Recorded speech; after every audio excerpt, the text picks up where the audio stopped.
can I start the meeting in open session? And can I welcome you all here this morning? Can I advise members of the need to maintain social distancing during the meeting?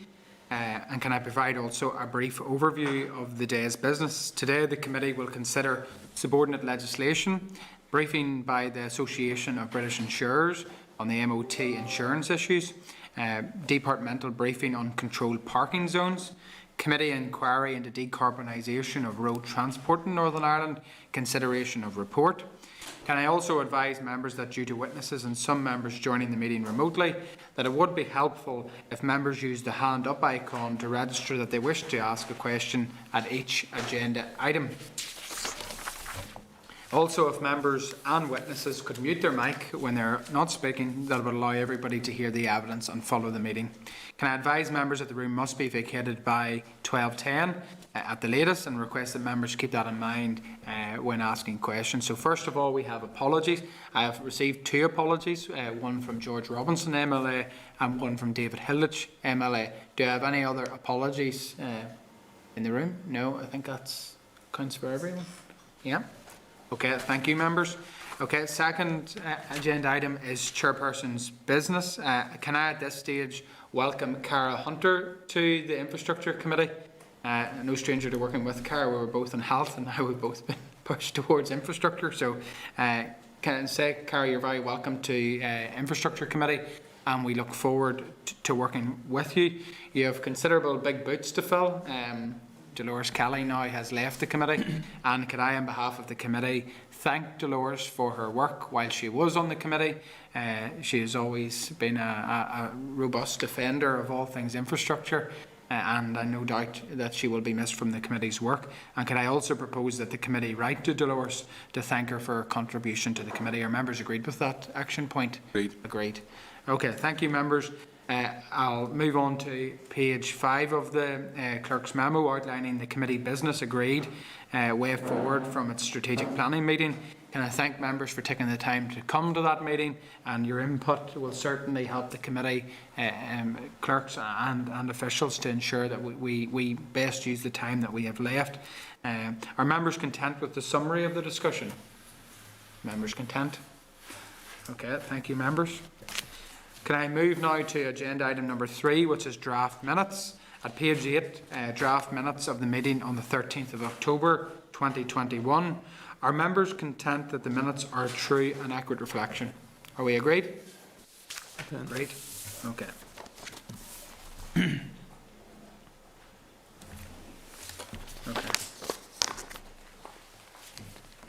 Okay. Thank you, members. We'll now move to agenda item number 4, which is matters arising. Can I turn members' attention to page 16, matters arising from the meeting on the 13th of October 2021. Can I ask members if they have any issues arising from the meeting? Okay. Can I just say, members, in relation to that, can I thank members for the way in which they participated in the committee interrogation of the PAN? I felt that it was committees at their best. Given that the evidence that we had received, and also the way in which members conducted themselves throughout that, I think it was a job well done, and I would thank members for that. Could I also suggest that the committee take a point of action from that PAN, that we write out to all district councils outlining, we've already via press release outlined what our position was, but now encouraging local councils to have their voices heard on this matter going forward, because I take it that the department are now going to go towards a wider stakeholder engagement, and I think it would be important for local councils to ensure that they have their voice on the record early, rather than what we did see come forward from the previous PAN. Does any member have any comment in relation to that? I'll go to Cahill. Yeah, Chair, just on behalf of yourself and the committee, I mean, obviously it clearly was, from a committee point of view, it was a joint effort in terms of how we work together, and shows how the committee can, and certainly welcome the Minister's decision. But the key element for us now is to work with councils, because as I said, as the debate rolled out yesterday, we were talking about that engagement, and there's a good opportunity for us to invite councils to work with ourselves, because they're at the cold face of things. They're the ones that are dealing with these things day and daily, and I think it's a good opportunity arising from what has happened But I do welcome the decision, and certainly would welcome further engagement with Council and to use this platform here and to work with ourselves in the committee and yourself as well. Okay. So, okay, thank That's you. perfect. Any other members, any other matters arising from the minutes of the 13th of October? Can I just say also to officials, I notice we're getting a lot of noise from the side of the building here. I think someone's there to sort that. Okay, thanks. Okay, members, moving on then to agenda item number 5, which is correspondence. And can I draw members' attention to page 30 of your packs? At page 33, you'll see the responses from the Minister of Infrastructure to the issues arising from the committee meeting on the 29th of September. Do any members have any comments in relation to that? Not seeing any members online. Okay, members content? Members are content. Okay. Can I also turn members' attentions to the table papers at page 15, the raised briefing note on MOT provision in other jurisdictions? I think this is important, member. I think we have asked for further evidence in relation to this, and I think it would be useful for us to have an oral briefing in relation to this topic, given the prevalence of the MOT issue continuing to be prevalent in our local constituencies. Are members content with that action point? Agreed. Agreed? Okay. Thank you, members. So is the committee content with the actions as suggested at the correspondence memo? Agreed? Agreed. Agreed. Just, sorry, Roy. One on the correspondence with Lord J over the issue of mobile machinery in Northern Ireland and continuing EU regulations. And there are some areas where I would like further information, particularly in terms of requirements for cars to have additional technology in them. The sort of queries that I have in my mind is what will happen in the future if someone from GB coming to Northern Ireland doesn't have this technology involved in it. Will they be stopped at the ferry? There's also a concern that there's a relatively small market worldwide for right-hand vehicles, and certainly a small market that are governed by EU regulations with right-hand vehicles, namely I think it is at Malta and the Republic of Ireland, and maybe Gibraltar and ourselves. So were there to be divergence, what will be the cost implications to consumers in Northern Ireland if they are having to purchase from a small production run, and perhaps some companies may not actually even make models that will fit that specification. So there's a number of various concerns. The other aspect of it which strikes me as being strange is I can understand a wish to protect the single market, but if someone wished to import a car into the single market, they would have to register that car with the appropriate government, and any deviations and requirement for additional technology to be fitted could be identified at that stage. So I don't understand why that there is to be this imposition of EU regulations on new vehicles purchased in Northern Ireland, and I would welcome further information on the subject area. Well, no, thanks for that, Roy, and I think those are very prevalent questions. Happy for the committee to inquire and get more information on these particular points in relation to the correspondence from Lord J. Are members content with that course of action? Okay, agreed. Thank you, members. Okay. Sorry, I did see Andrew's hand up there. Andrew, apologies.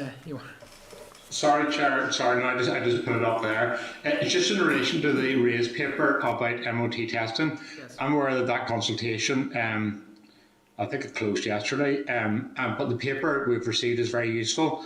But the paper is dated 29th of September. I just want to understand the rationale between the period of the paper being dated 29th of September and its receipt today, because as a party we're trying to collate our response to the consultation, and this paper is quite useful, so we're sort of up against it to try to get things together to send back to the department. Okay, I can hand over to Vincent, the clerk, maybe to explain that point. It was just our processes of getting it and then getting it into the committee meeting. There was no, it was just delayed on our side a bit, just getting it through the system. Okay. There's no, Okay, so I think, Andrew, if we take a look at what the committee has had between the date of publishing and then, I think the committee priority was to try and get the strategic away day to set the committee's priorities, one of which is MOT, so I suggest that's why it's now been brought to members' attention. Take your point on board. We will receive further briefing on this, which I'm sure will help in terms of forming opinion around this particular area. I've already suggested that we get an oral briefing on this. So if members are content that we go down that road of action, I take Andrew's point on board. But I think until the committee set its strategic priorities, a lot of these things were in flux because, to be fair to staff here at the committee, there was a lot of outstanding briefings to come to the committee, but they wanted to ensure that they were following what the committee's priorities were. Yeah, I understand all of that, Chair, but the consultation closed yesterday, so we have engaged with the department to see if they can take comments from us, and they said they will, but maybe we need to engage with the department just to confirm that there will be an opportunity for the committee to make feedback to this consultation in the context that it closed yesterday. Okay, happy to take that point on board, Andrew. I think that's a good suggestion, and the clerk will put their wheels in motion in relation to that request. Okay, so is the committee content with the actions as suggested in the correspondence memo? Agreed? Agreed. Thank you, Matt. Oh, sorry, Andrew's hand's still up. Sorry, no, it's the same person. Okay. We have more. Sorry. No, you're okay. Thanks. Sure, there's just a point there. It's Sorry, in correspondence yet? Yes, go on ahead. We've agreed them, but go first. Sorry, no, just to say it there, I meant on page 32 in terms of the National Association of Funeral Directors. Yeah. The issue and something that came up when we were doing the tax legislation. Is it agreed to what was it agreed on that point? Is it right to the department? No? Or? No, there hasn't been, but I think it's an important point, because this is something that has actually been raised with me personally, and we know that the difficulties that the funeral directors have been facing even during COVID period, and how it's been difficult to try and have it's important to have a continuity of staff in relation to dealing with particular families. So look, this is something that I would be sympathetic to as well. I think maybe if you're suggesting, Cathal, that Chair, we could write to the department first to see the response, and then we can take it from there. Take it from there. I would be happy with that action point, so happy to say that. If members agreed with that point? Thank you, Chair. Okay. Members agreed, okay. Okay, so members have agreed the action points as suggested in the correspondence memo, plus the items that was raised individually by members, so we will move on. Agenda item. Chair, yes, Liz. Sorry, Chair, I thought I had my hand up. It was just one on the correspondence. I didn't realise we were nearly finished it. It's relating to, it's the response regarding the DVA issues. And it was just one that has been brought to our attention this week from driving instructors are having issues getting the theory test booked. So apparently there seems to be a problem with the computer systems, and they're saying they can't get tests booked for theory and practical to allow them to become instructors. So I was just wondering if we could raise it with the department as well and DVA. Okay, we can raise that issue as well in correspondence with the department following, obviously the table papers is more in relation to MOTs, but certainly we can widen our correspondence with the department out to include that issue as well. Okay. Thank you, members. We will now move on to agenda item number 6, which is subordinate legislation. And SL1's not subject to assembly procedure. Can I advise members that there is one proposal for a statutory rule not subject to assembly proceedings at page 49. SL1, the parking places, loading bay and waiting restrictions, Randallstown Amendment Order, Northern Ireland 2021. Are members content with the proposal for the statutory rule? Content? Thank you, members. Okay, SL1, the regulations EC number 1370/2007, Public Services Obligation in Transport Amendment, EU Exit Northern Ireland Regulation 2021. Can I turn members' attention to page 53 of the SL1, and at page 57, the draft regulations. The proposal is subject to negative resolution procedure. The purpose of the proposed regulation is to remove references to member states, EU law, the requirement to report to the European Commission, as well as replace references to EU directives and regulations with their appropriate UK replacements.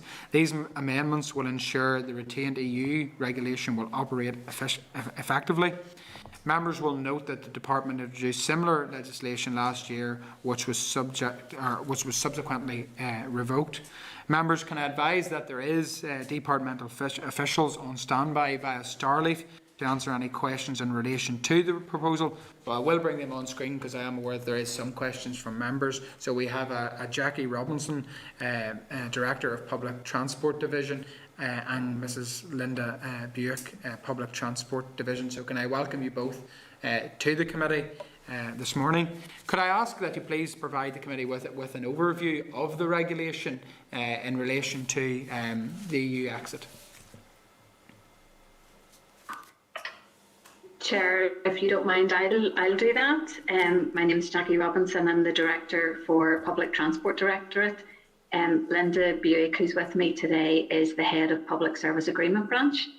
So as you've already outlined, we have put forward an SL1 in relation to bringing forward the Regulation EC number 1370/2007, Public Service Obligations in Transport, Amendment EU Exit Northern Ireland Regs 2021. And these regulations will modify 1370/2007 for the purposes of retained EU law. You've already referenced the fact that we introduced and revoked similar legislation last year, and I want to set out the background as to why that has happened, why the new set of regulations are required, and what we intend them to do. So these regulations do modify 1370/2007. That regulation requires that where a public transport operator is delivering public service obligations on behalf of an authority, a public service contract or agreement must be in place. So 1370 lays down the conditions and rules for the award of such a contract. It also provides state aid exemptions for the funding of public passenger transport services, and so its retention following the withdrawal of the UK from the EU is considered a policy imperative. The current public service agreement in place between the Department and Translink for the provision of public transport services was introduced to comply with the regulations of 1370. In 2019, in preparation for EU exit, the Department for Transport proposed to make a UK-wide statutory instrument to modify 1370 for retained EU law purposes. The SI was to include modifications for Northern Ireland, given the absence of an assembly at that time and the likelihood of a non-negotiated outcome to EU exit. Following the return of the assembly in January 2020, Minister Mallon took the decision that any modifications for Northern Ireland should be taken forward through the assembly. DFT proceeded to introduce their SI, making retained EU modifications to 1370 for England, Scotland and Wales. And although 1370 was captured in the Northern Ireland Protocol through Article 10, its inclusion in Annex 5 as well, this was overlooked, and the Department proceeded to make equivalent retained EU modifications to Regulation 1370 for Northern Ireland through a statutory rule, which we first brought in front of you on the 10th of November. Following a query raised in relation to the operation of these retained regulations and potential state aid implications, further discussions were had between DSO and DFT legal advisors. Following these discussions, it was agreed there was potential for public service agreements, the subject matter of 1370, being captured by the protocol.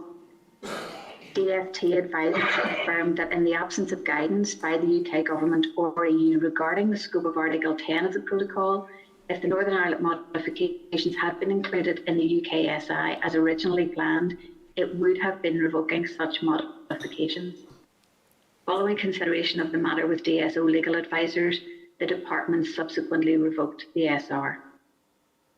That was based on the understanding at the time and in the absence of guidance on the matter.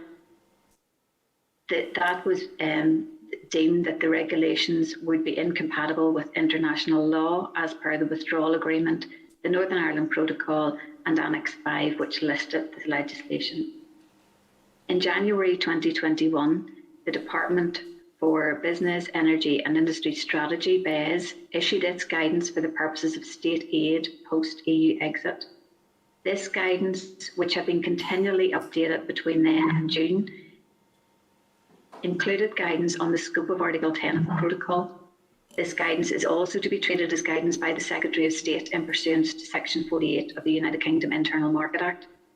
The guidance provides that the scope of Article 10 in relation to services is extremely limited, and to assess if Regulation 1370 is captured within its scope, it's necessary to determine the nature of each public service agreement and decide if that agreement is likely to affect trade in goods which are captured by the Protocol. Following lengthy and detailed conversations between the Department of Transport and Cabinet Office legal advisors in relation to the nature of the Department's public service agreement with TransLink and the interpretation of the UK guidance, the Department received legal advice that it is necessary to have two versions of Regulation 1370 in Northern Ireland. The first law version, which flows in Section 3 of the EU Withdrawal Act 2018 for those public service agreements which do not affect trade in goods captured by the Protocol. And the second, it will be Regulation 1370 unmodified, which flows into Northern Ireland law via Section 7A of the EU Withdrawal Act for those agreements which will affect trade in goods captured by the Protocol. What this means is that for all service agreements to be awarded under 1370, the first consideration will need to be whether the agreement is likely to affect trade in goods captured by the Protocol. If the answer is yes, then the agreement comes under the scope of Article 10 of the Protocol and will be awarded under Regulation 1370 unmodified via Section 7A.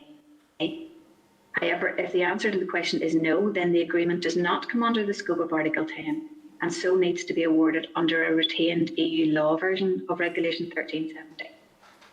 This SR under consideration by the committee today modifies 1370 for retained EU law purposes and will be the means through which the Department will award public service agreements which do not affect trade in goods captured by the Protocol. The statutory rule removes references, as you've already stated, to Member States, EU law, the requirement to report to the Commission, as well as replaces references to EU directives and regulations with their appropriate UK replacements.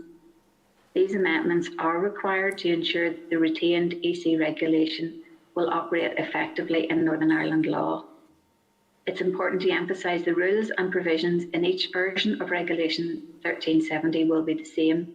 It is only the legal mechanism through which Regulation 1370 flows into Northern Ireland law that differs. I hope this explains what is a very complex area. The understanding, interpretation and implications of the Protocol and its scope is developing and evolving as we progress further into the post-transition period. Our legal advice needs to respond and take account of emerging advice, guidance and interpretation to ensure that the Department has the legal means to carry out its duties and adhere to its obligations. And Linda and I will be very happy to answer any questions you might have.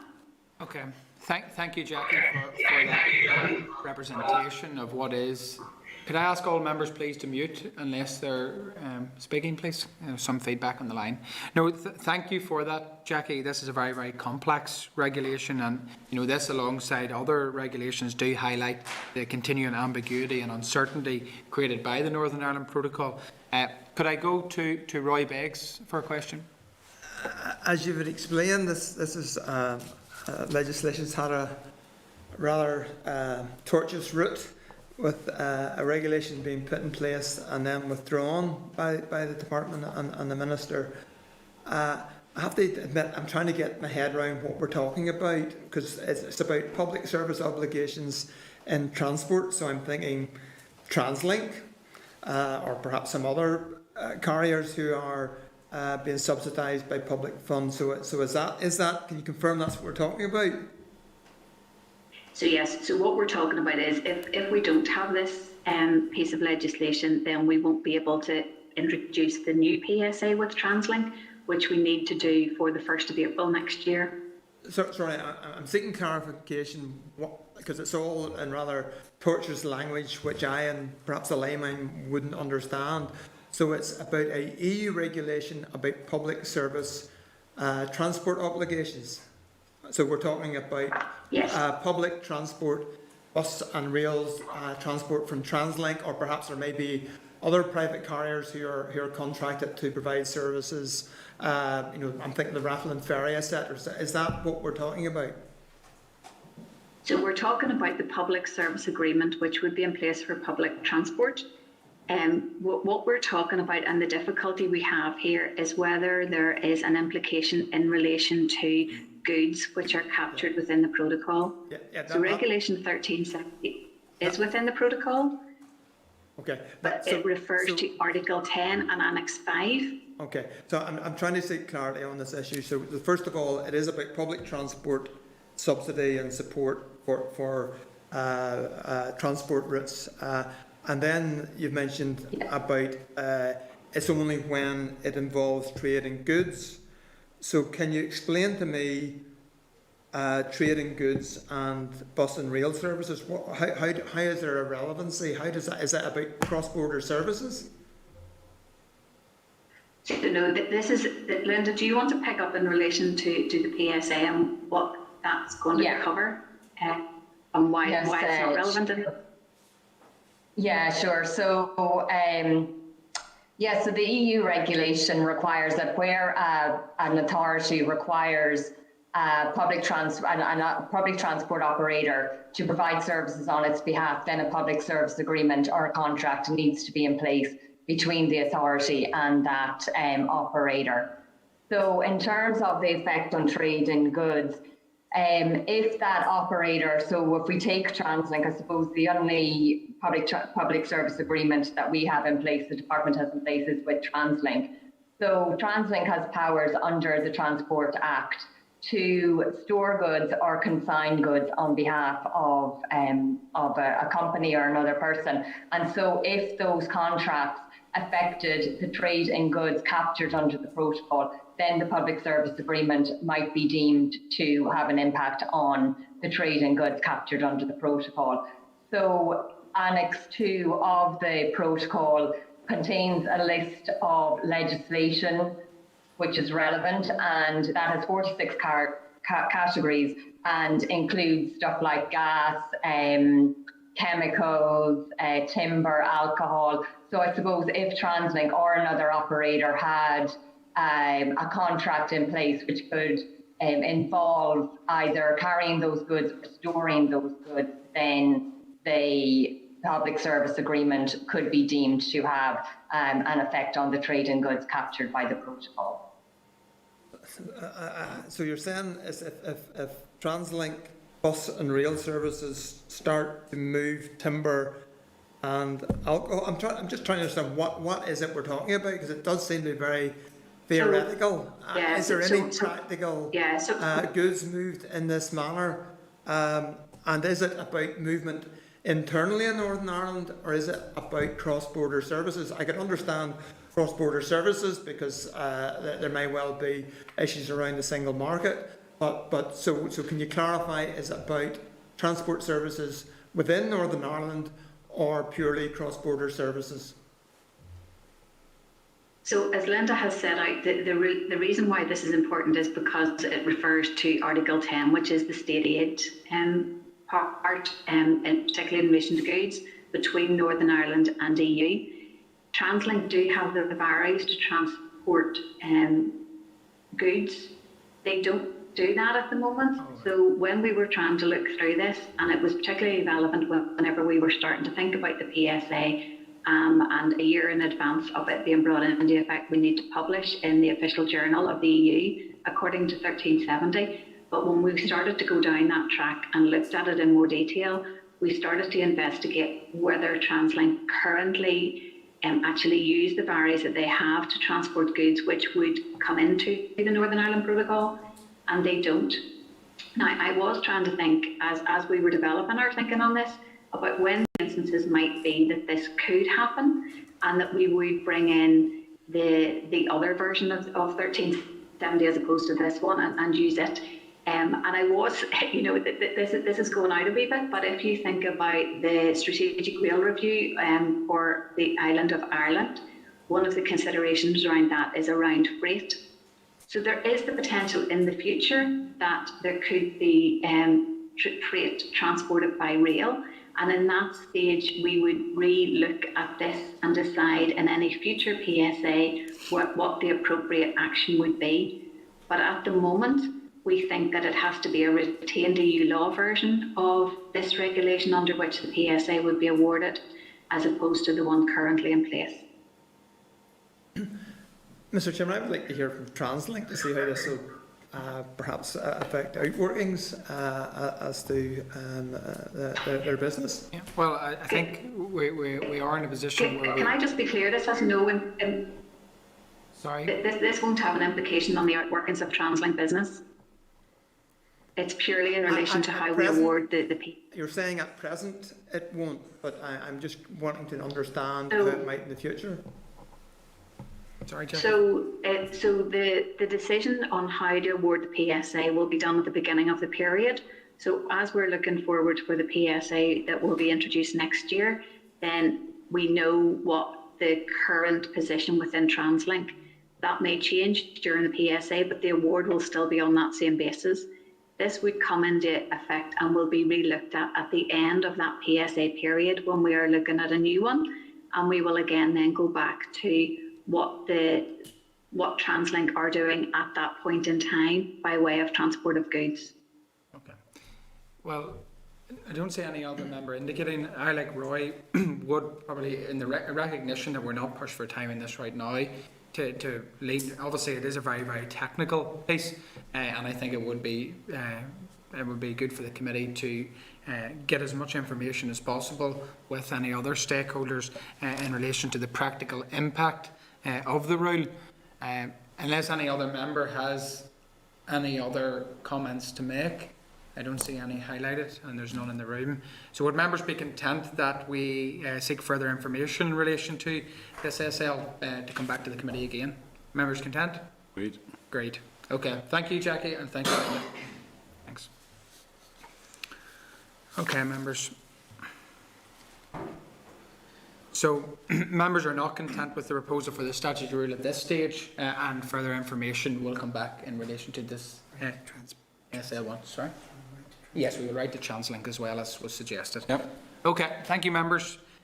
Moving to agenda item number 8, which is a briefing from the Association of British Insurers, MOT, insurance issues. And can I welcome via Starleaf Mr. Alastair Ross, Assistant Director, Head of Public Policy, Scotland, Wales and Northern Ireland, Association of British Insurers. You're very, very welcome to today's committee, Alastair. And at this stage, I would hand over to you to make a presentation to the committee. Thank you very much indeed, Chair. Can I just check that you're able to hear me okay? We are indeed, thank you. Excellent. Thank you very much indeed. Well, thank you very much to the committee for this invitation to come and brief you today. What I intend to do is take you through the motor insurance position in relation to the current delays on booking MOT tests. I'll then briefly cover the longer term situation since the January last year, and then I'll do my best to answer any questions that you have. So in terms of booking a test without a valid MOT certificate, in terms of driving without a valid MOT test certificate due to the current delays in booking a test in Northern Ireland, insurers recognise that this is a worrying time for everyone, and they'll take a pragmatic view until the delays to the DVA testing system are resolved. So where motorists in Northern Ireland have a confirmed MOT appointment booking for their test, they should not be prejudiced by a lack of a valid MOT certificate if it's run out before the test takes place. And that applies certainly regardless of whether their insurance cover's coming to an end and they want to renew with an existing provider, or they're looking to take out a policy with a different insurer.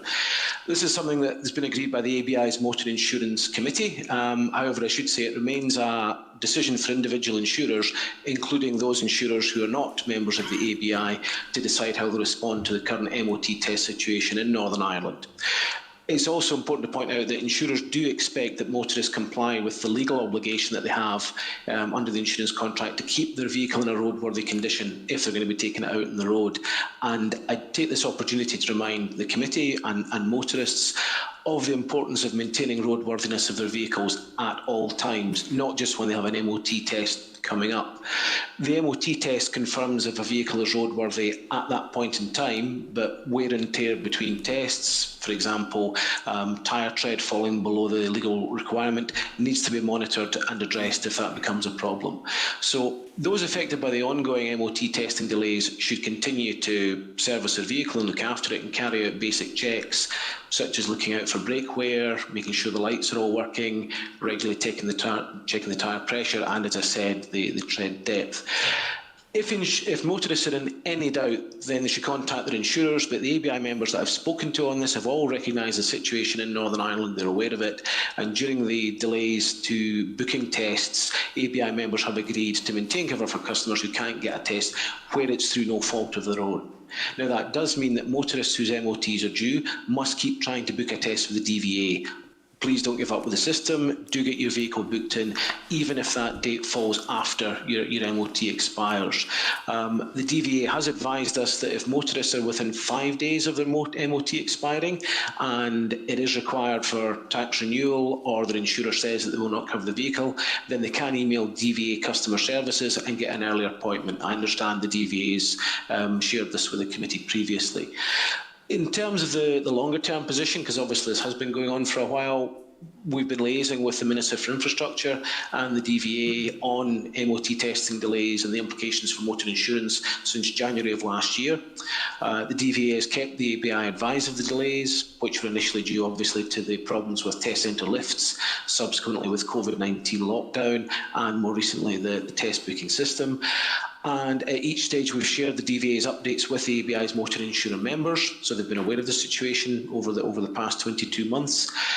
We have regular contact with the DVA, and I discussed the situation with the Minister for Infrastructure in person when I met with her at Stormont in March of last year. Just to reprise that, so at the outset in January 2020, our advice was, if your car's due for an MOT, make sure to get an exemption certificate from the DVA, and insurers will generally take a pragmatic view and not penalise policyholders for something that's entirely out of their control. Driver safety, however, is paramount, so in the meantime drivers should be carrying out the basic checks I mentioned earlier: tyre pressure, tyre tread, ensuring windscreen liquid and oil are at the correct levels. In May of last year, we reminded motorists of the importance of continuing to service their vehicle, keep looking at the basic checks. And during the prolonged suspensions at that time, due to COVID and the lockdown, we recommended checking their previous MOT certificate to see whether there were any minor defects or advisory notices that had been identified. And if there were, then to get those addressed, to speak to a mechanic, to look at making sure that things like tyre tread are within the legal limits. The DVA got in touch with us in August of this year, and we responded to a request that they made, saying that not having a valid MOT certificate would not necessarily invalidate your insurance, but that if you are in that situation due to delays in vehicle testing in Northern Ireland, then it's important to check your policy documents or speak to your insurer. And again, it is a condition of insurance that owners maintain their vehicles in a roadworthy condition. And then over the course of the end of last month and the start of this, we've responded to the delays in booking tests that I'd set out previously. I'll stop there. I hope that's helpful to the committee, and as I say, I'll do my best to answer your questions. Okay, thank you very much, Alastair, for your briefing this morning, and you have answered one of my questions in terms of the dialogue between both yourselves and the department. It seems to have been continuously extensive, which is good. So obviously those conversations are continuing to take place to keep you abreast of the issues that we're facing here in Northern Ireland in relation to MOT testing and backlogs. So can I ask, as far as you're aware, is the advice offered by your members regarding the validity of insurance policies in line with the Department for Infrastructure? Sorry, I don't quite follow the question, Chair. So the advice offered by your members regarding the validity of their insurance policies, is that in line, in sync with the Department for Infrastructure's advice as you know it? As far as we're aware, yeah, as I say, we've discussed this regularly with the DVA. They've kept us updated. We've shared that information with the members so they're aware of the situation. Okay. And do you find, so obviously the MOT issues and crisis that we're facing here in Northern Ireland in relation to the backlog is not going to go away anytime soon. Is this a situation that the Association for Insurers is comfortable with? eventually does there come a time in which the relationship will have to change given the issues that our MOT system is facing?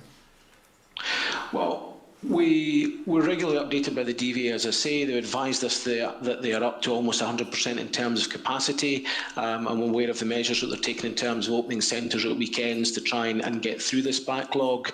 I don't know how long that is going to take, whether that's going to be a matter of weeks or a matter of months. But the message we're getting is that they're working through this as fast as they can. They've put in extra capacity, they've put in extra inspectors, and so we're operating on that basis, and we'll receive further updates as when we get them from the DVA. But we're operating on the basis, I think, that this is going to be months rather than weeks at the moment. From a national perspective, obviously Scotland, Wales and Northern Ireland are concerned to yourself. Have you had similar experiences right across these jurisdictions? Would you say that Northern Ireland, given your briefings with the department, is in a worse place in relation to backlog than those other jurisdictions? And is the request from the other jurisdictions in line and similar to that of which Northern Ireland has requested? The position in Northern Ireland is different. Within, certainly in Scotland and Wales and England, there's a far greater capacity in terms of the number of garages that can carry out tests, as opposed to the situation in Northern Ireland where the test centres are operated by the DVA. So commercial garages in Scotland, England and Wales are able to take on that work. There's much greater capacity. So there hasn't been the same issue in terms of backlogs. There were issues during the lockdown in terms of access to garages and getting tests carried out, but that backlog was cleared over the course of last year and into the early part of this year. So it's not an issue that's been raised with us in terms of backlog in 2021 in those other parts of the UK. But as I say, the circumstances in Northern Ireland are different. I think that's contributed in large part to the situation that we see at the moment. Okay, so this particular policy flexibility just applies to Northern Ireland? Yeah. Okay. And just finally, from myself, obviously in relation to insurance, that in large aspects covers breakdown services as well. So I have had constituents on with me, and indeed it was highlighted to me that obviously with extending existing MOT coverage, that has not applied whenever car owners have contacted the likes of breakdown coverage, whether that be the AA or other organisations.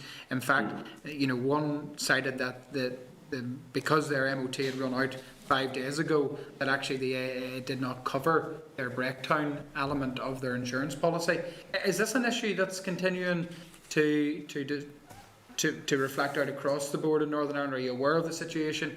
Has there been continual conversations with those breakdown companies and coverage to ensure that they're adequately covered under the policies? This is the first time I've heard of that particular aspect. So what I would suggest is if you've got constituents that are affected by this, if you're able to get in touch with me, we'll certainly look at that. However, if insurers are providing breakdown cover as part of a policy, that would normally be a bilateral arrangement between the insurer and the breakdown cover provider, whether it's, you mentioned the AA, and there are others in the market as well. But as I say, if you're able to share the details, I'm happy to look into that and come back to you. No, I appreciate that, because this has potential to be a wider issue, particularly as we move towards winter months. Whenever the prevalence of breakdown cover is lent on more than other times of the year. So I'm saying to you that organisations, whether that be the AA or other breakdown coverage organisations, are citing that because an MOT is expired, that therefore their coverage, breakdown coverage does not apply. So it's maybe an issue that you could take up for us, Alastair, here from the committee, and we'll also write to you with that specific to see if you can take that up to ensure that doesn't happen. Okay, I'll go to members now. So I'll go to Cathal Boylan and then Andrew Muir, followed by Liz Kimmins and then Roy Beggs. Thank you, Chair, and Alastair, thanks very much for your presentation. Alastair, are you aware of any insurance provider out there that is not recognising these unique circumstances in terms of the backlog and access in the MOT? As I said, the ABI doesn't represent the entire insurance market. You know, we represent the bulk of the companies that are providing insurance in Northern Ireland, but not every single one. And as I said earlier, all the major insurers that I've spoken to on this matter are aware of it through the briefings that we've provided them. And as I set out earlier, they've said that motorists shouldn't be penalised where it's a situation beyond their control. So the short answer is I'm not aware of any, but if you have details of any, then I'd certainly be happy to look at those. And if they are ABI member companies, I can certainly raise it with them and look into that.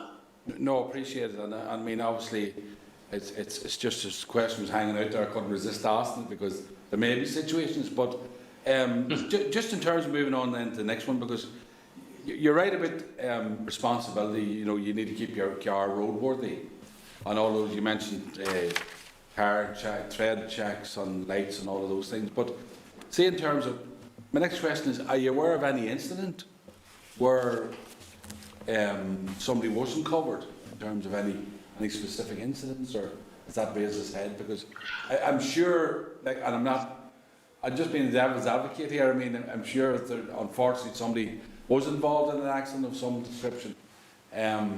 Where's the test and all that? Because I mean, many of us know that for years you needed tax and you need insurance and you need the MOT certificate, and all of a sudden these unique circumstances has presented itself. So I'm just wondering, in those circumstances, I mean, is there any incidents that you're aware of that people haven't been covered? No, not that I can recall, going back right the way back to January of last year. And I think that you're right, you know, these things could happen, but I think if they had happened, I think these would have been raised either with yourselves through the Assembly, or it would have been kind of picked up in the media. So I've not seen any indications of that within Northern Ireland. So I'm afraid I'm not aware. But as I say, if you are aware of examples, please do share them with us. Okay, thank you very much, and thank you, Chair. That's me. Okay, thank you. Could I go now to Andrew Muir, please? Thank you very much, Chair, and thank you, Alastair, for joining us. Perhaps one of the benefits of these virtual meetings is you're able to join us without having to fly across to join us in Parliament Building, so things have changed possibly in some ways for the better. Just sort of two questions. One, probably touching upon the stuff that's been raised so far, which is in relation to the MOT situation and the backlog around that. Let's be clear that the clear responsibility rests here with DVA to be able to tackle that backlog and to be able to give people MOT certificates. There's a number of issues. For example, my MOT is due up in January, but I'm only able to go online next week to try to book a slot. And if I was able to do that earlier, I could get myself sorted and have that appointment in place. Also, and it's an issue that my committee colleague Roy Beggs has also been raising just in relation to the road safety issues and whether TECs can be issued for younger vehicles. I'd be interested to know from yourself what your view would be in terms of the issuing of TECs for younger vehicles, and whether you feel that that was something the department should be able to explore to be able to deal with these issues. I'll do that first, and I've got another question which is really in relation to HGV drivers and stuff like that. Sure. No, in relation to the temporary exemption certificates, it's not a suggestion that's been put to us. This is the first I've heard about it. And we would certainly have a look at that if you're able to provide some more detail. The issue here is really the roadworthiness of the vehicle, as I said earlier. So the MOT provides a check on whether the vehicle is safe and roadworthy at that particular point in time, but it's then important to keep checking and making sure, carrying out the checks I mentioned earlier, to make sure that the vehicle continues to be roadworthy. Now, you would expect that in younger vehicles there would be fewer of those issues, but they may still present themselves in terms of things like the tyre tread wearing down if you've done a high level of mileage in the younger vehicle. But as I say, it's not something that's been raised with us yet, so probably want to go away and consult the members and take a look at that and understand the detail of that. In terms of your own situation, just to add to that, you're obviously doing the right thing in terms of planning ahead and trying to book as early as you can. The advice the DVA has given to us and has given to others has said, get in, book an appointment as early as you can, but then keep checking and going back to see if earlier appointments do become available, because they've advised us that they are regularly releasing more appointments as capacity is improved. And so hopefully people that are in the situation similar to yourself can plan in advance, get on. it may be that the first appointment they get will be after their MOT expires, but if they keep checking, then hopefully they'll be able to get an earlier appointment, and it then shouldn't be an issue. Okay, thank you. I appreciate that. And I think Roy probably would come on to this. Just in relation to the other one about HGVs, drivers, a real issue within that sector about getting people into the industry and retaining them within that. Now, so I'm not questioning you about how to retain people within the industry, but it's about getting people in. One of the particular things is that as you're considering career options as a young person, people aren't considering HGV driving because of the issues about insurance and the cost for operators in terms of insurance for people under 25. So this is a real issue because we need to get people into it. We need to, obviously, for the industry to do other things to attract people in and to retain them. But there's a key barrier here, and that's why, as a result of it, a lot of people within the industry are not employing people under the age of 25 because of the cost of insurance. Just want to see what more you feel the industry is doing and could be doing to try to get more affordable insurance for drivers under the age of 25. Yeah, no, I mean, we certainly appreciate that action needs to be taken to tackle any supply issues related to HGV drivers across the UK and Northern Ireland, and in the other parts of the UK. That's been well publicised, and we're all well aware of that, I think. However, it's important to ensure that the steps that are taken to bring new and potentially younger HGV drivers into the supply chain and onto the roads, it's important to make sure that those steps don't compromise the safety of drivers and other road users more generally. So, I think what you're touching on is the level of risk that's presented by younger drivers. So insurance for motor cover, the pricing for that has to reflect the level of risk that's involved. And unfortunately, the fact is that younger drivers, regardless of the type of vehicle that they're driving, the data shows that they're at a greater risk of being involved in a serious road accident. Our advice for anyone that's in the position that you've just described, if you are a young, newly qualified HGV driver, the best advice is to speak to your insurance broker. They'll be able to look around the market and explore all the possible insurance options, either for you individually or for the fleet that you're working in, for your fleet manager. I have to say that we're not aware that there are any specific problems with young HGV drivers accessing motor insurance. Motor insurance is available, although we are aware that the premiums will reflect the risk, and so I appreciate the distinction you made at the start between affordability as opposed to availability. But as I say, we're not aware that there are any specific problems in the Northern Ireland market or the UK market more widely. Certainly the Department for Infrastructure's not raised this as an issue in Northern Ireland with us in the discussions that we've had with them. Yeah, I think it's fair from my engagement with the industry that this has been highlighted as an issue. And there's a concern, and I would like to know your response on this, that most insurance companies are adopting the same policy. So that is a real issue for me in terms of why they all aligned in relation to this. And I understand your issue around risk, but there's ways to mitigate that through telematics and other IT issues. And I just want to understand why that's not being explored, because look, until we address this issue, we're going to have an issue where young people are not going to consider HGV driving as a career, and these issues are going to affect our economy and our communities across Northern Ireland. So we do need to get real in relation to turning this around. And look, I understand what you're saying around risk, but I'm not getting the feedback that there's a full exploration of how to mitigate it, and also why are all the companies aligned around this, because it doesn't seem that, obviously there's a pricing arrangement around this, but the result of that has been that the industry can't afford it. Yeah, I should just be clear, I'm not aware of any industry agreement on this, either for Northern Ireland or for the rest of the UK, and I would be very cautious about any references to kind of pricing arrangements, just with respect to competition law. The pricing of motor insurance is a decision for each individual company, and they'll have slightly different approaches. You're absolutely right to mention some of the mitigation measures, such as telematics, which can be very effective with young drivers in cars. I'm not aware of immediately how that applies in terms of telematics for HGV drivers, but the same principle operates and would be easy to do, and that would literally gather the data that would demonstrate how safe a driver they are, and that can be fed in then to future insurance cover and premiums.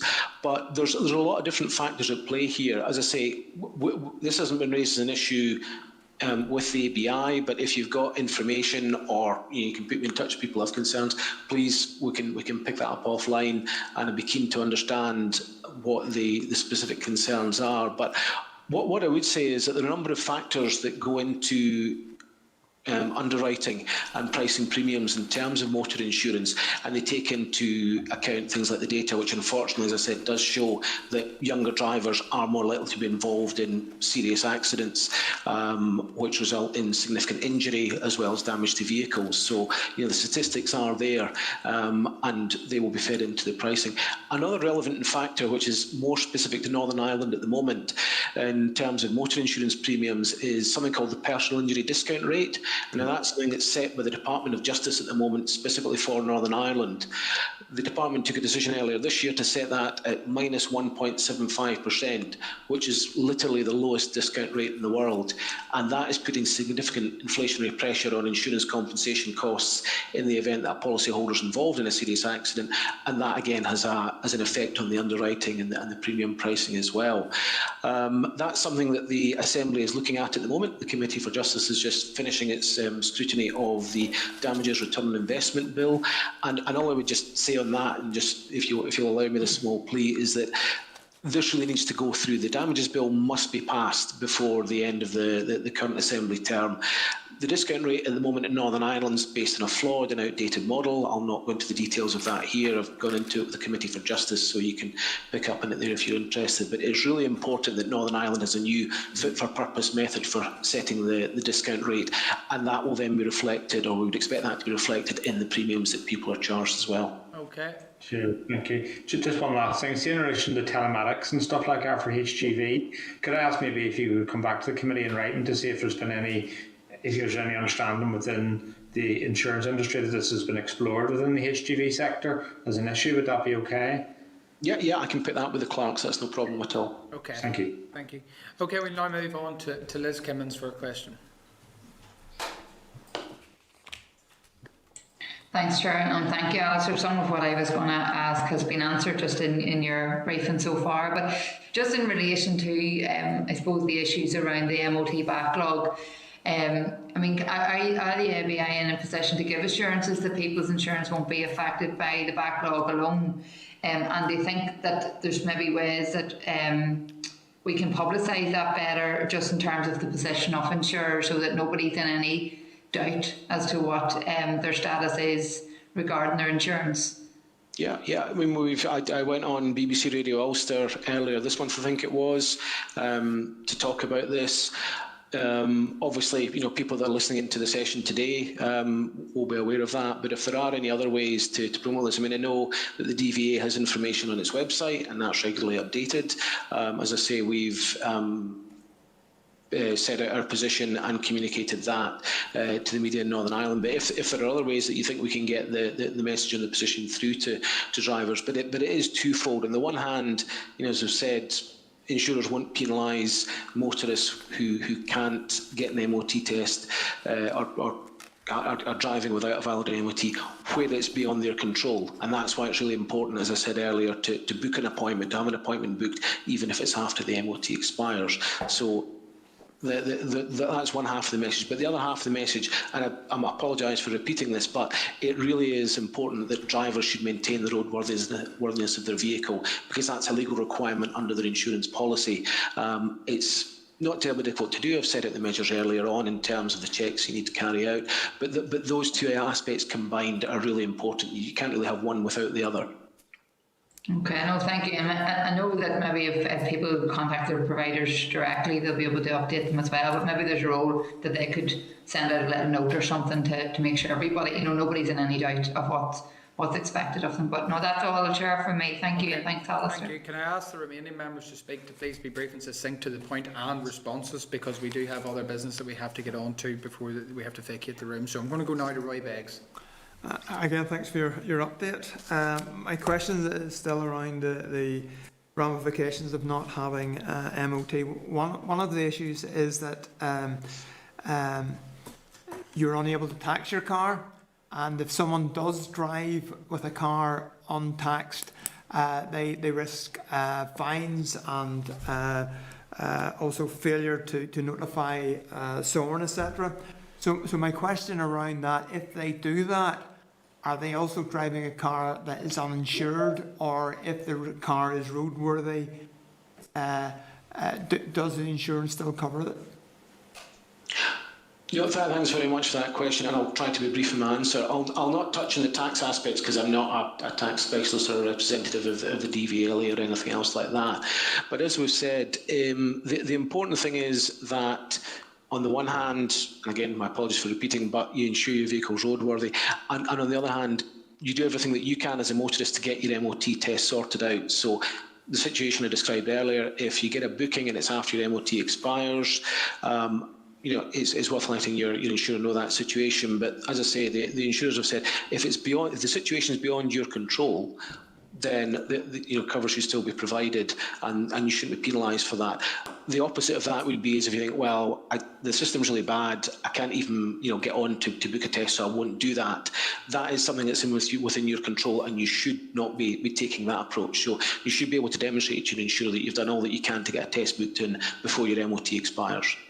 So I'm taking from that you're saying that whether it's taxed or not, as long as it's roadworthy, and you've attempted to get an MOT, is that correct? Yeah, I mean, as I say, the tax isn't our responsibility as insurers, but the points that you just kind of summarised for me are, so yeah, those would be the priorities from an insurance point of view. Okay. Thank you. Thank you, Roy. Okay, briefly, Patrick here, Larkin. Yeah, it's just to follow up on what Liz was saying really. Do you foresee a situation in which insurance prices will be impacted going forward from this, Alastair? It is very difficult to say what future insurance premiums are going to be like. I mean, as I say, in Northern Ireland, you've got some different factors and effects compared to other parts of the UK. I've mentioned the discount rate, which is having a significant impact right now as a result of the Department of Justice's decision. You also have cost factors in terms of things like the increasing cost of repair bills. So if you are involved in an accident, the sophistication and the technology that are in cars means that it tends to be more expensive to repair them now. You've also got supply issues in terms of getting spare parts in after the UK's departure from the European Union. You've also got the cost of compensation, including the legal costs, and they tend to be more significant in Northern Ireland than they are in either England and Wales or in Scotland as a result of the legal system here compared to the different jurisdictions. So you've got a lot of different factors. So that's a long way of saying I'm not really able to make predictions on which way insurance premiums are likely to go. As a result, just ask, just to clarify that, just in terms of the MOT backlog, do you see that specific issue as having an impact on insurance prices? To be honest, it's not something that anybody's raised with us just now. The assurances or the information that we've had in terms of the updates from the DVA is that are getting through this backlog as fast as they can, and hopefully we'll see that resolved in the coming months. And after that, you'll just revert back to the situation as it was before. But at the moment, I know we're kind of pressed for time, so just in a yes or no answer, do you think that would have an impact on prices, the MOT backlog at the minute? I'm not aware that it would. Okay. Thanks for that. Okay, thank you, Patrick. Can I thank you, Alastair, for taking the time to come to the committee this morning? I think that was a useful session, and any follow-up points will be provided between the clerk and yourself. Oh, sorry, Cara, did you have a question? I see you've come on screen, but I didn't. Yeah, just a very quick one, Chair, if there's time. Yes, go on ahead. Thank you, and thank you, Alastair. Just the Chair's comments there. Thank you for being here this morning. I just have a quick question off the back of Liz's question, just around communication of this policy flexibility. And I'm just, I welcome ABI is doing what they can to promote communication on this matter. But is there anything we, as a committee or as MLAs, can do better to ensure that the public engage with their insurers? Yeah, I think sessions like this today will hopefully be helpful because people will be able to refer constituents who have queries to the discussion we've had this morning. The DVA are obviously the lead agency within the government in terms of information and advice, and we've been happy to cooperate and support them. And I know they've worked with the PSNI as well. But we're always open to any ideas and suggestions on working together to promote the messages, because the more we can promote messages about road safety that reduce accidents, obviously that means the population is safer out on the roads, and also it reduces hopefully the number of motor claims that are coming through to insurers as well. So always open to any kind of suggestions on how we might work together. That's great, Alastair. Thank you. Okay, thank you. Okay, Alastair, thank you very much, and we will move on. Thank you, sir. Thank you for your time. Thanks. Thank you. Okay, members, we will now move on to another briefing. So agenda item number 9, which is a departmental briefing on controlled parking zones at page 64. You will see the briefing paper. Can I advise members that the meeting will be recorded by Hansard? And can I welcome attending via Starleaf Mr. David Porter, Director of Engineering, and Mr. Stephen Wood, Head of Transport Planning and Modelling Unit. You're both very welcome to the committee. And can I ask you both to, or think of it, David is leading up in the presentation to brief the committee. Sorry, you're on mute, David.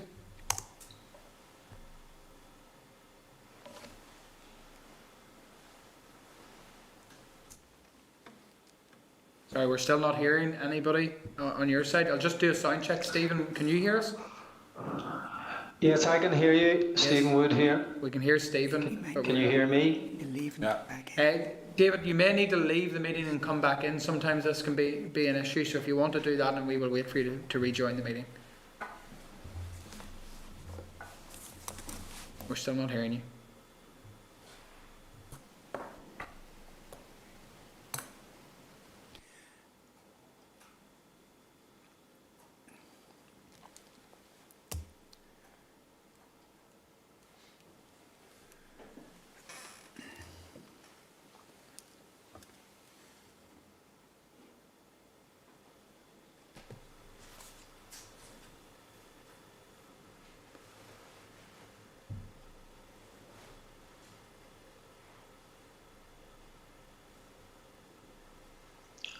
Okay, David is re-entering the meeting now.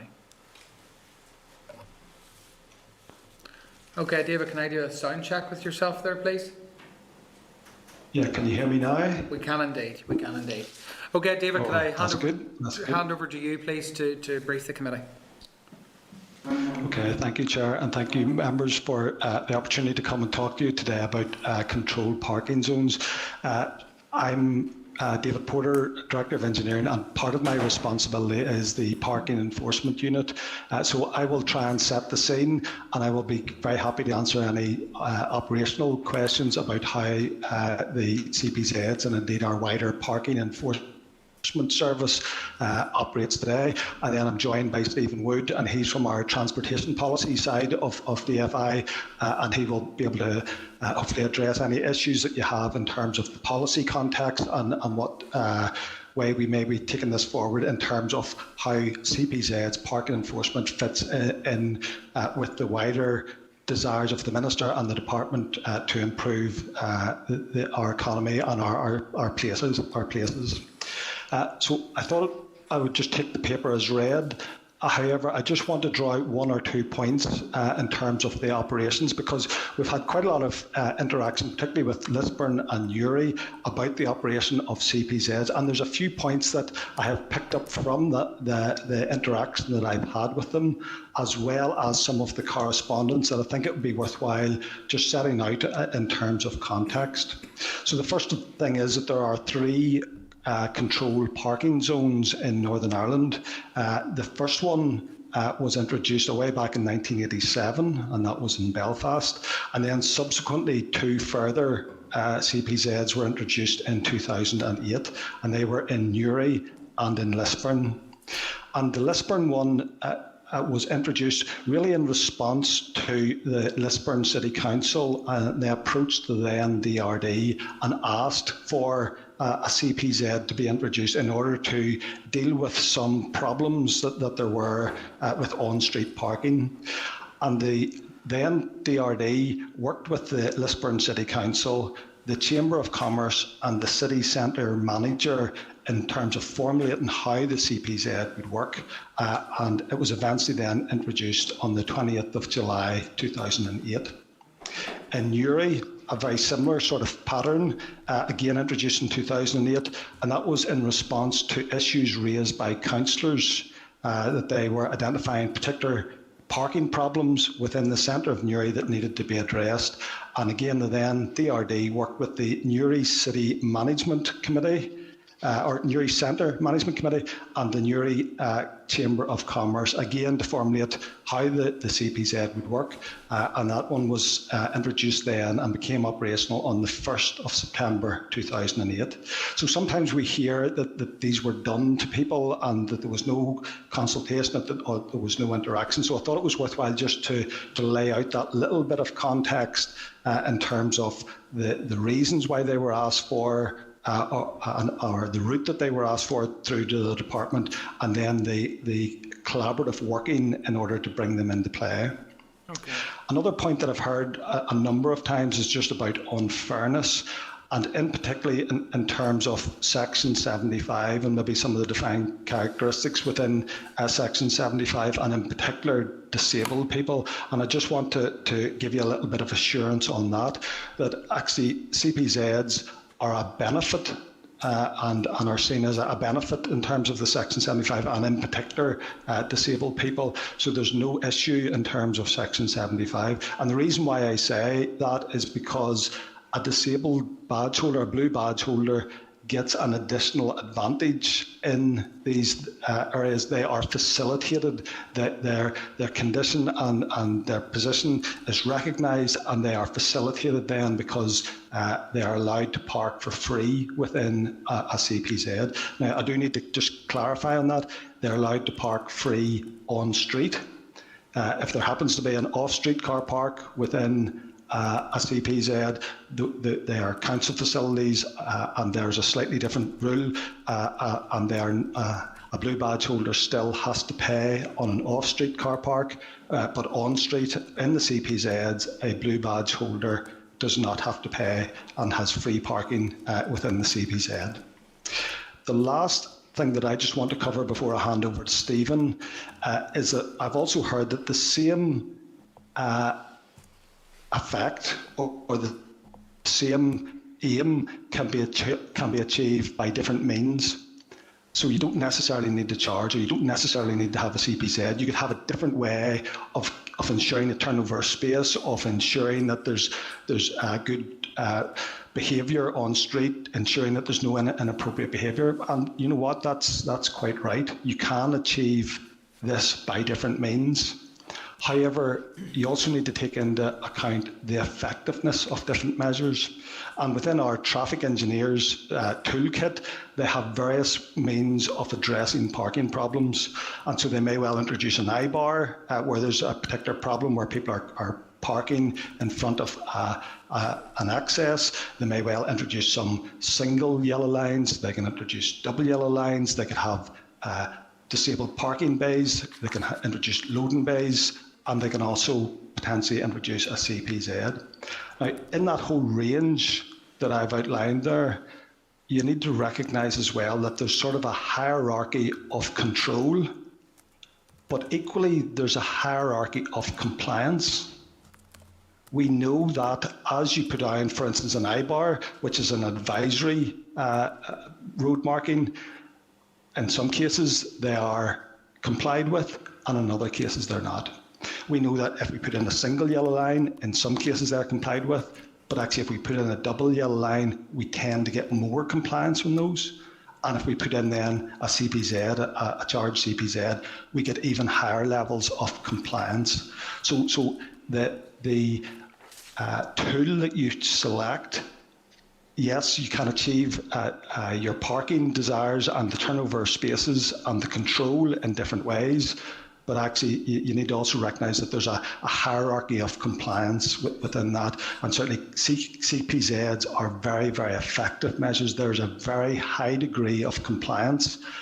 People understand that whenever they use that facility, they have to comply with the rules or else there's a penalty. And because of that, then they tend not to overstay their parking event, and therefore there is a turnover of spaces, and that helps with the movement of traffic, and it helps with supporting the economy as well. On that as well, there's also a resource efficiency in CPZs. They are easier to manage from a traffic or from a parking enforcement point of view, and it's a very practical issue here. If you put yourself in the red coat, and you are doing that, you're walking down a route, you're on your beat in a CPZ, your job is to check whether each of those vehicles has paid for their parking. And whenever you check that, and they have, you move on to the next one. And if the vehicle hasn't paid for the parking, well, then you issue a ticket. If you then compare that to a street that has a plate that says 1 hour and no return in 1 hour, what the TA has to do in that case is they don't know how long that vehicle has been there before the TA arrived. So they have to patrol that street and record all those vehicles. And if it's a 1 hour waiting restriction, they then have to come back in 1 hour and do that same exercise in order to identify those vehicles which are non-compliant. So there's a huge efficiency in a CPZ. It is much easier. It's much easier to manage the parking. So not only do we get a higher level of compliance, we also get a more straightforward task in terms of how that is managed. So I'm going to pause at that point and hand over to Stephen. And Stephen wants to draw attention to a couple of the policy issues that are within the briefing. And then committee, we're very happy to attempt to answer any questions. Okay, can I ask Stephen, please, to be brief and succinct, because the committee has pushed for time with other business to attend to allow members' questions. I will be, Chair. Thanks and good morning, and thanks for the opportunity, and hopefully most of the issues I can capture in questions. But simply to highlight in our briefing paper a couple of points that suggest that really in policy terms we're both actually trying to do the same thing, which is to try and make our town centres attractive for people and commercially viable and so on. And in terms of Lisburn's city centre master plan's stated aim is actually to encourage visitors to leave their cars on the edge of the centre and in existing multi-storey car parks, allowing a rationalisation of car parking within the city centre streets. So that's, to my mind, entirely in line with where we are now and the CPZ and parking charges do that. And similarly, in Newry and Mourne District Council's emerging regeneration plan says that it's trying to make Newry more open, visitor friendly, less car dependent, and therefore more sustainable for future generations. So I'll just stop at that point and hopefully be able to answer your questions. Thank you, Chair. Thank you both. Just briefly for myself, and David has highlighted the process for deciding CPZs and indeed the consultation that's involved. Could I also ask, is there consideration as to the traffic measurement as well in consideration of CPZs? And if that is the case, and going through the consultation that you talked about in relation to Lisburn and indeed Newry, is there a case of a built-in review over time in relation to how that's working? Because I'm sort of confused about how the department responsible for working with the town and cities to improve parking infrastructure is so now out of step with what the information we're hearing from both businesses in Newry and Lisburn. Is there a reason for that? Is that built-in review every few years or whatever? Does there be a chance to recourse to see with the intention that a one-size-fits-all policy is not always the best road to go down either? Do you want to take that, David? I can certainly say that in terms of the local development plans, and Lisburn will be coming relatively soon, that there will be a combined process there to create a local parking strategy, and clearly the parking responsibilities and occupancies and provision is shared between the council and the department in terms of on-street and off-street. So and looking towards the local development plan where there are wider aspects and aspirations being considered, for the area, then that is when we will be undertaking a review of parking, and that's required by planning policy in the SPPS document. So that's undoubtedly on the cards. Newry, obviously similar in terms of process, although at the moment it's a little bit further behind in terms of the kind of timescales for local development plans. Sorry, David. No, I think that's a good context. Certainly they will be reviewed, as Stephen has said, under those local development plans, and that is the opportunity. I'm not sure that I necessarily accept that we are out of step. Yes, I entirely accept that there are different views in terms of the CPZ, and I think, from a practical point of view, nobody likes to have to pay for something like this if there could be a free alternative. But whenever you look at the effectiveness of these measures and what we're trying to do in city centres to try and make them attractive places, we need to really address the over-dominance of private vehicles. And we need to make our city centres attractive places that people can access, that they park in appropriate places, and then that they can enjoy the facilities and either the shopping or the experience or the coffee shops or whatever it happens to be, that they can then enjoy that in an appropriate way without being overburdened by cars in that space. Okay. I'll move now to questions from other members. So I'll go firstly to Liz Kimmins and then followed by Cathal Boylan.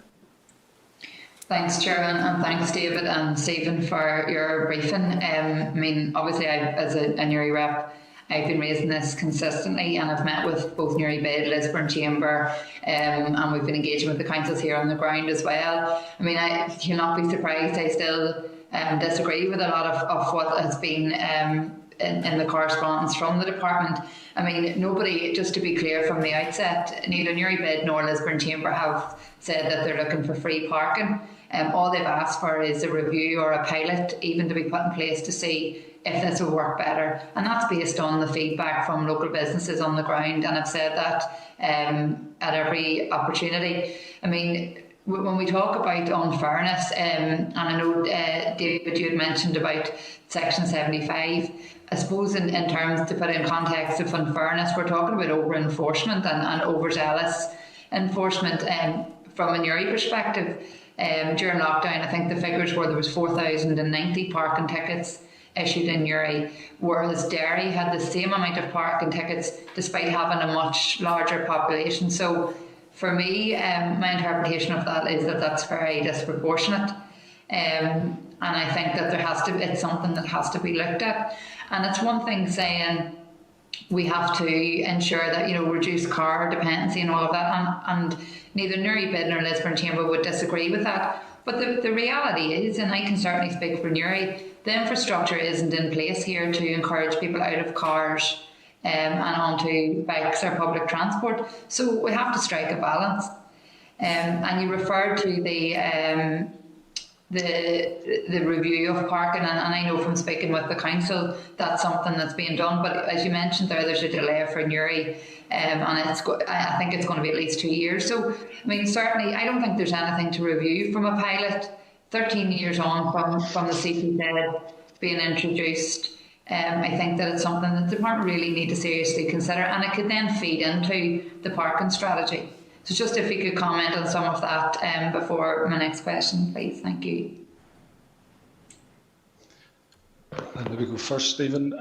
Certainly what strikes me from what you've said is just, and I couldn't agree more, is the strike a balance comment that you made.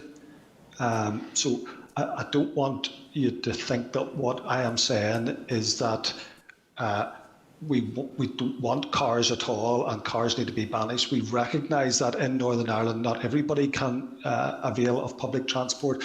We recognise that cars play a part in transportation in Northern Ireland, but we need to strike a balance. We need to accommodate them in appropriate places, and we need to not have over-dominance, particularly in our city centres, and we need to make those attractive places for people to come and use the facilities, to have the experience of the high street that people are talking about now. That's no longer just about shopping, it's about the experience, it's about meeting people, it's about the coffee shops, and it's about the other facilities that are doing that. They will work better, they will be more attractive, they will be more appealing if there's not an over-dominance of cars in that area. So it's not saying ban cars altogether, it's just get cars into an appropriate place. And we believe that we need to move to encourage more off-street parking. We need to move to less city centre parking, but that does not mean that they shouldn't be facilitated somewhere. And indeed, that's where the local development plan is hugely important. That will be a real driver for change. Yeah. Just to come in on that. I mean, only 10% of parking spaces in central Newry are charged on street, and therefore there are lots of opportunities in the off-street car parks that are free, and what we're not expecting is people to walk and cycle and use public transport where they're coming in from villages or residential areas that aren't served and don't have good infrastructure. But we do expect people to park where it's convenient and to walk some of that to their final destination, and where they can't, then in terms of blue badges and so on, they can take advantage of that. So it's not to our mind that there aren't opportunities, and it's not to our mind that we're trying to be anti-car. We're just trying to maintain as much space in the town for everyone to enjoy as an amenity. No, and I appreciate that. I think that is what we all want.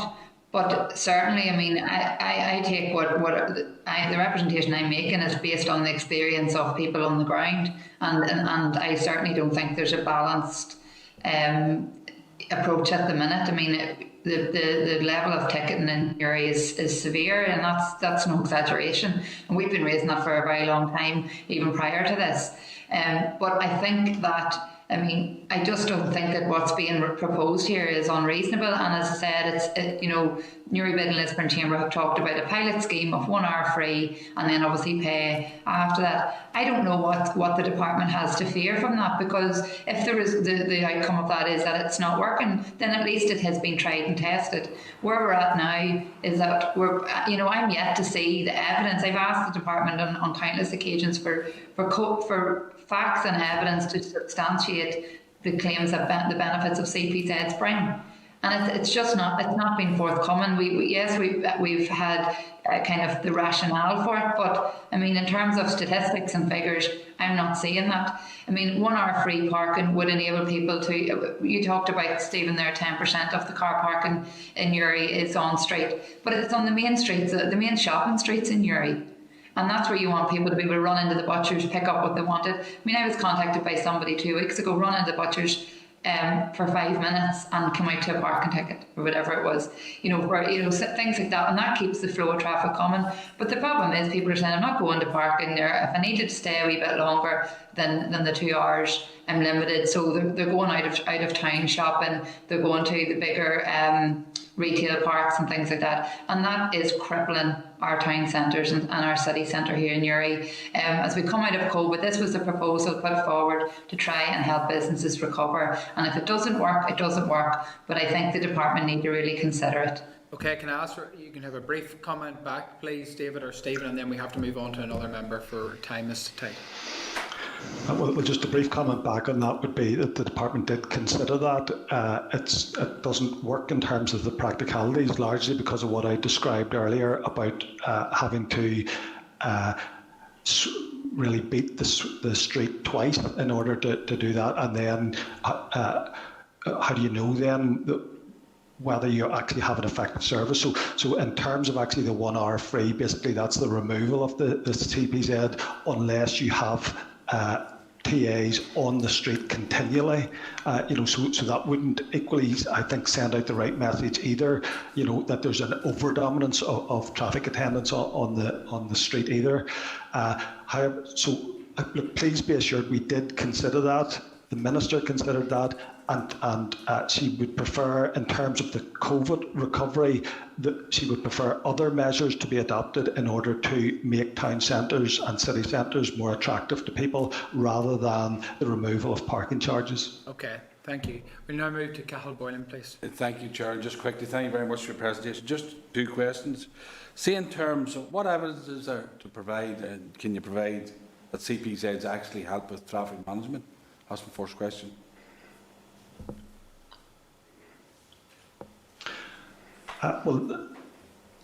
Parking enforcement generally is very clear that it helps with traffic management because it stops inappropriate parking.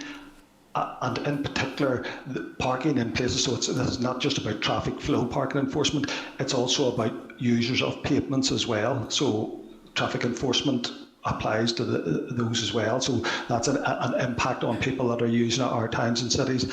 And as I've said earlier, there is evidence of the level of compliance that people have with CPZs, and also the effectiveness in terms of our management of them. And so those various strands come together to demonstrate that a CPZ is actually, it's not liked by everybody, but it is an effective measure. Thank you. And sorry, on a very general point, controlled parking zones where all the within a defined area, all the spaces are controlled in some shape or form. Also, in standard practice, it would be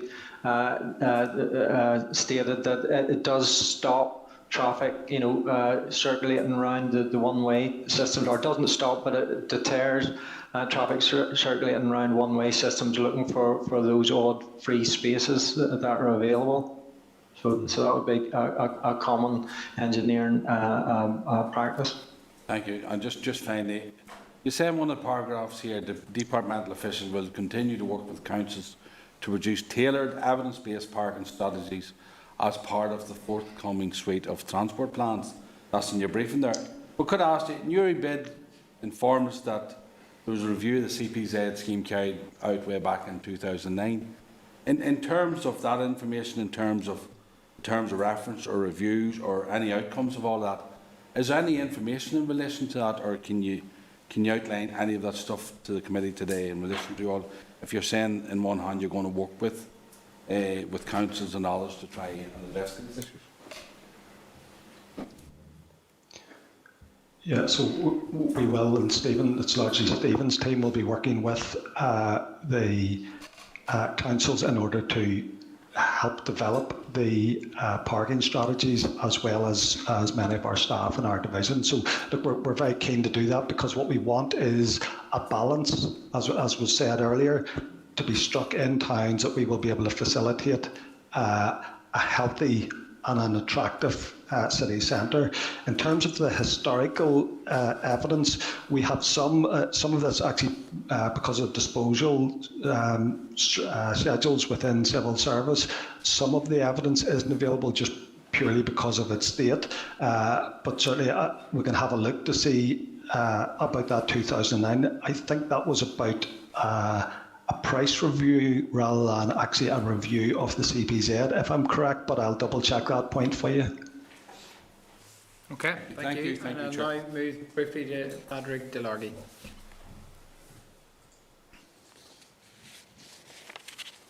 Hi, Chair. Can you hear me okay? Yes, we can indeed. Yeah.